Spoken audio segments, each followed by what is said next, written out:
क्या बिहार की voter list में घुसपैठियों की एंट्री हो गई है?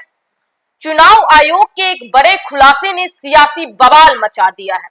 आयोग का दावा है कि वोटर लिस्ट में म्यांमार, नेपाल और बांग्लादेश से आए हुए लोग शामिल हैं।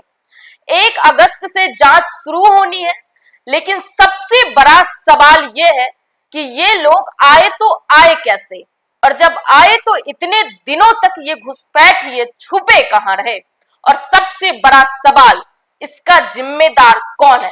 नमस्कार, न्यूज फॉर नेशन देख रहे हैं आप और मैं आपके साथ कौशिकी बत्स। वोटर लिस्ट वेरिफिकेशन का काम 24 जून से शुरू हुआ है। 25 जुलाई तक मतदाता गणना फॉर्म जमा किए जा रहे हैं, लेकिन इसी प्रक्रिया के दौरान चुनाव आयोग के अधिकारियों ने जो दावा किया है उसने राजनीति की जमीन हिला दी है। न्यूज एजेंसी को दिए गए बयान में इसी अधिकारियों ने कहा, हमने घर घर जाके सर्वे किया। इस दौरान बड़ी संख्या में नेपाल, बांग्लादेश और म्यांमार से आए लोग पाए गए। ये सभी वोटर लिस्ट में दर्ज हैं।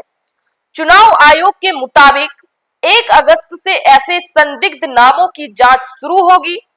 30 सितंबर को जो फाइनल लिस्ट आएगी उसमें अवैध प्रवासियों के नाम नहीं होंगे। पूर्व कानून मंत्री और राज्यसभा सांसद कपिल सिब्बल ने सीधे चुनाव आयोग की मंशा पर सवाल उठाए। उन्होंने कहा, चुनाव आयोग मोदी सरकार की कठपुतली बन चुका है। SIR प्रक्रिया पूरी तरह असंवैधानिक है। नागरिकता तय करना चुनाव आयोग का काम नहीं है, ये गृह मंत्रालय का अधिकार क्षेत्र है। राज्यसभा सांसद मनोज झा ने तो इसे प्लांटेड स्टोरी कह दिया है। उन्होंने कहा, अगर बिहार में एक भी विदेशी है तो इसकी जिम्मेदारी गृह मंत्रालय की बनती है। इसी क्यों अब सामने आ रहा है?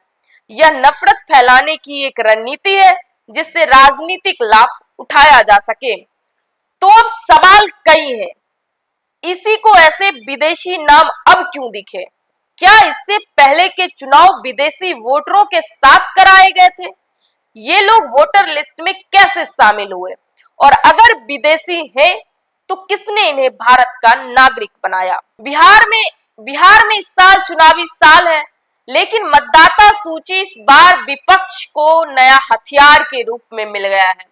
अब देखिए, इलेक्शन कमीशन कितने घुसपैठियों को मतदाता सूची से बाहर निकालती है, ये तो वक्त बताएगा। बाकी न्यूज फॉर नेशन देख रहे थे आप, मैं आपके साथ कौशिकी बत्स। बहुत बहुत धन्यवाद।